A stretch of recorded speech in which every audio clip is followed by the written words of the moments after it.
I want to thank everyone for joining Title Talk Live this morning.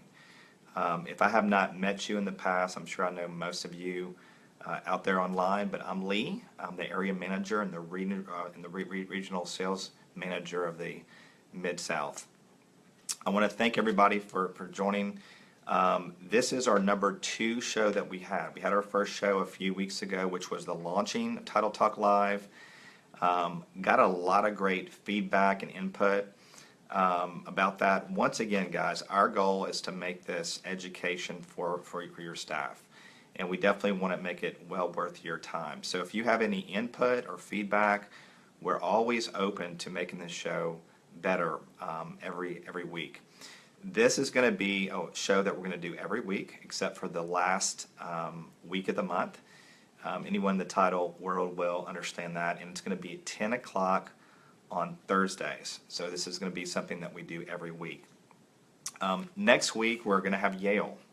I'm sure that many of you that have called us for underwriting help have called Yale in the past. He's been an underwriter for almost 20 years here.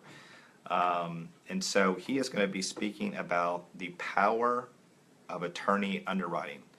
So you're definitely not going to want to miss that. All right, well, we're going to have a drawing at the very end of the show for anybody that responds. If you respond, we'll see your name. So we just want to make sure that we kind of award those of you that are joining us. It's also a good opportunity to build our audience as well.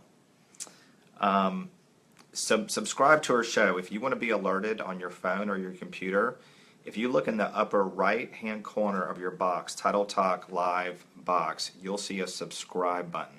So just make sure that you click yes to that, and you'll be notified of our next show.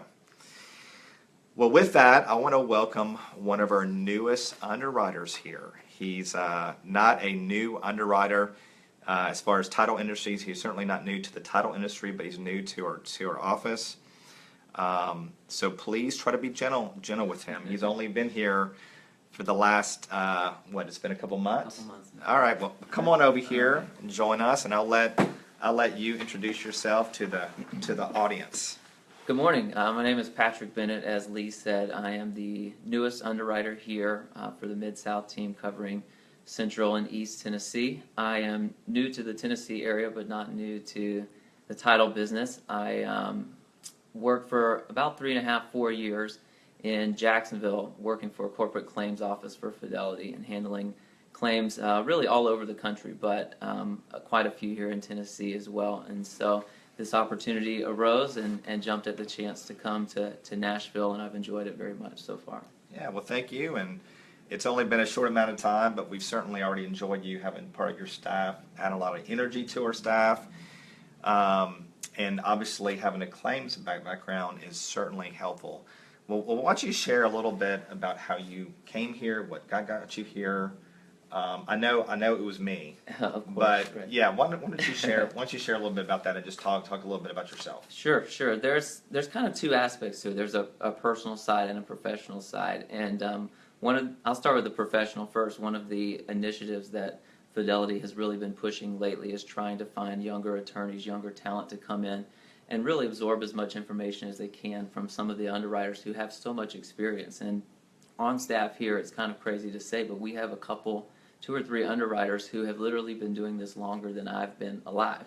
And That's so true. there are such great resources, and I think it's for a situation like mine to come into this where I can soak up as much knowledge from them before they sunset off into retirement is great. And I think it's a great thing for our customers and our agents as well, because rather than letting them go and then trying to fill this huge gap in our staff, we're trying to proactively address that before they go. So I got a call and was alerted that there was this opportunity available, and it sounded great. And then because of the personal side, my now fiance and I had been dating for a little over a year, I guess, at that time. We actually met at our high school reunion, which sounds crazy because we went to high school together for 4 years, but never really crossed paths, weren't friends or really even acquaintances. Wow. And went to our high school reunion, hit it off. I had a trip planned to Nashville just for fun with some friends a couple weeks after that.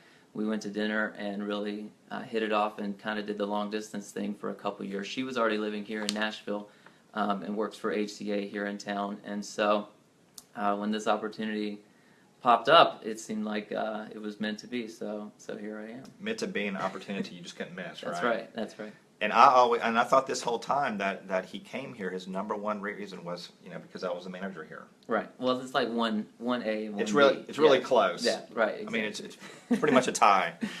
Well, like I said earlier, it's certainly been an honor having you here with your title experience, your claims experience that you have. Your energy. Already, I know quite a bit of agents are calling you. Well, what did you want to speak to us about this morning? Well, I think an issue that we see a lot, obviously, and I think it's sort of taboo. Claims is sort of a dirty word, I think, to a lot of people, and there's a lot of unknowns about it. And so, coming from a background where I've handled more claims than I'd like to admit over the last few years, and I think that we wanted to just kind of touch on some of the basics, talk about some of the issues that pop up in the claims world frequently, so then our agents can look to that and try to address those proactively, and then sort of be a teaser for a longer, more extended workshop that we're going to try to do in the spring or early summer of next year. That will be a full 2-hour intensive that we hope you all will attend to get a little more in depth, talk about some specific claim stories, and then ways to proactively address those and prevent those. So, but before we do, we love giveaways here, and so I prepared a little question that I want to present to you all, and it's multiple choice, or as I said when I was in school, multiple guess, and the first person that comments in with the correct answer will get a Starbucks gift card. Melinda, Corey, all of you in the audience, okay, the first one that gives the answer is the one that wins the drawing, okay. So here we go. So with that, Patrick, the question is, which of the following topics causes the largest percentage of title claims both in Tennessee and nationwide? And your choices are A, mechanics liens, B, survey/legal description issues, C, search exam errors, D, missing interests, or E, post-closing recording issues. So interesting. We're going to count to about 30 because there's a little bit of delay on this, and we'll just make somebody give you an answer. That is interesting. Let me ask you this, just while people are answering. Jamie answered C. Let me ask you this before you give the answer away. Is it even close as far as, I guess, number one and number two?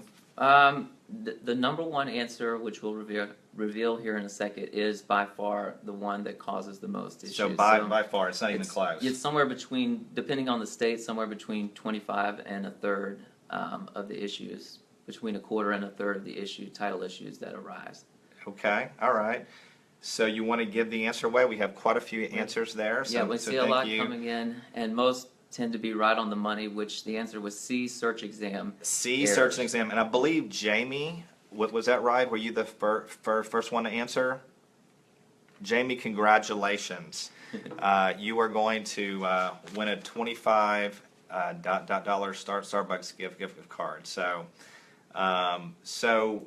you said it's not even close. So number one would be?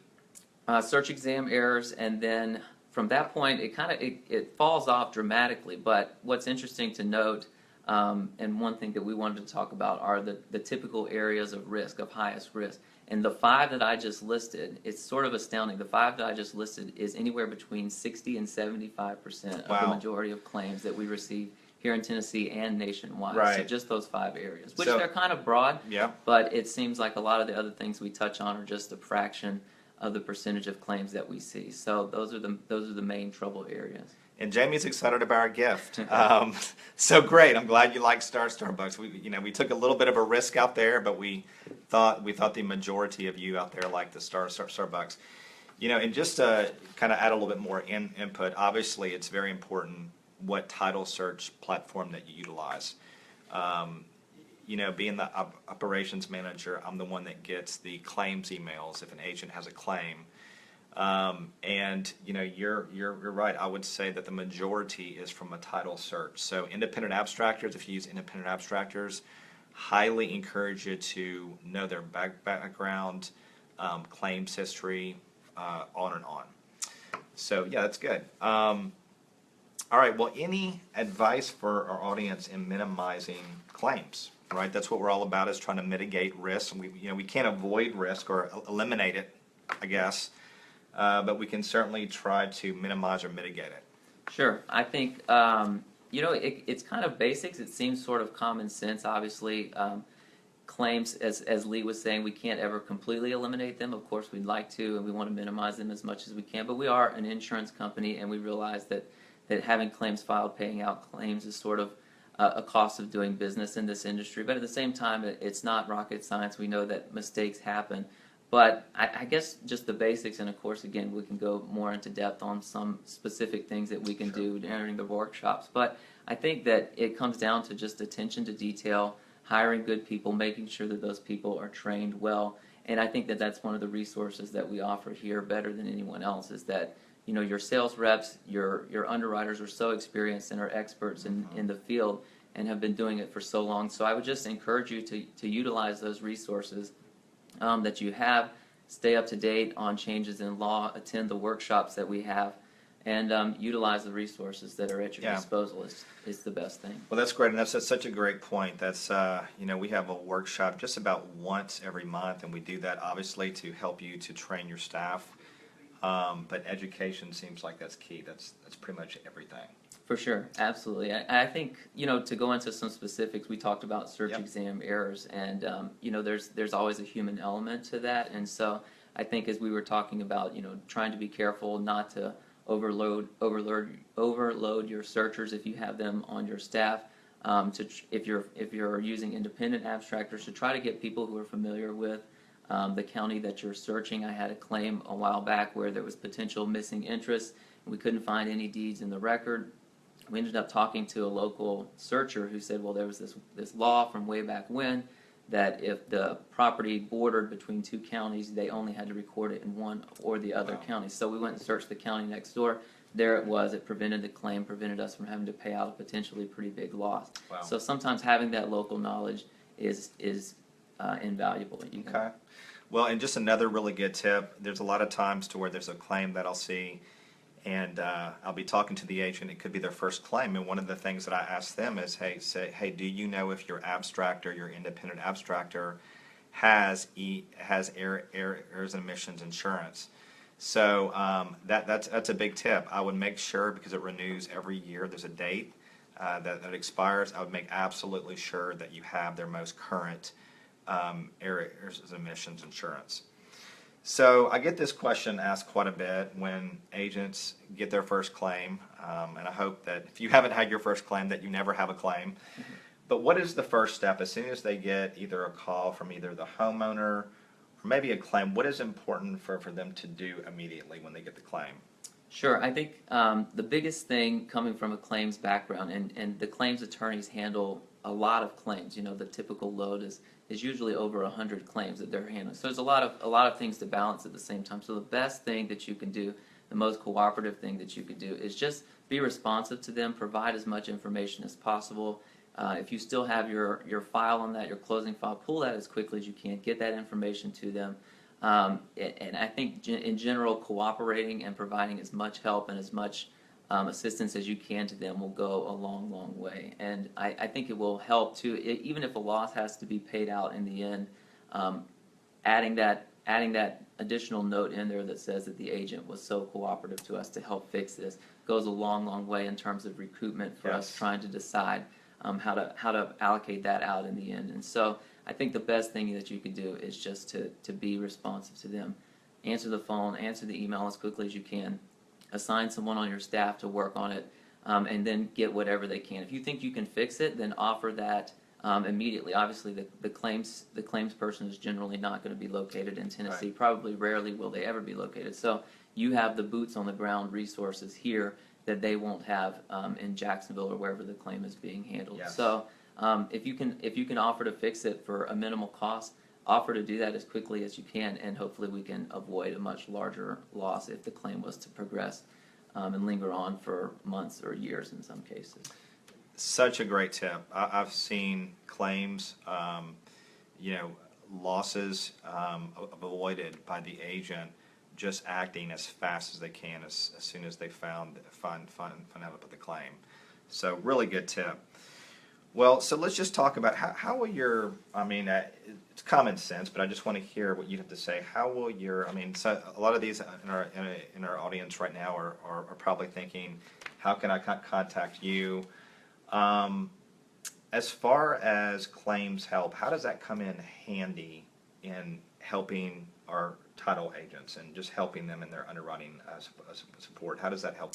Sure. I think having a claims background is important. We, not just myself has claims experience, but many of the people on our staff do, because I think ultimately as underwriters we're trying to evaluate risk, and the risk of course comes from a claim potentially being filed in the future. And so we certainly have our underwriting guidelines, we have an understanding of the things that we would typically like to see, but we also, I think, having claims background, we can evaluate that risk and see, well, you know, maybe if we were to follow the strict letter of the underwriting guidelines, we may not be able to get this deal done.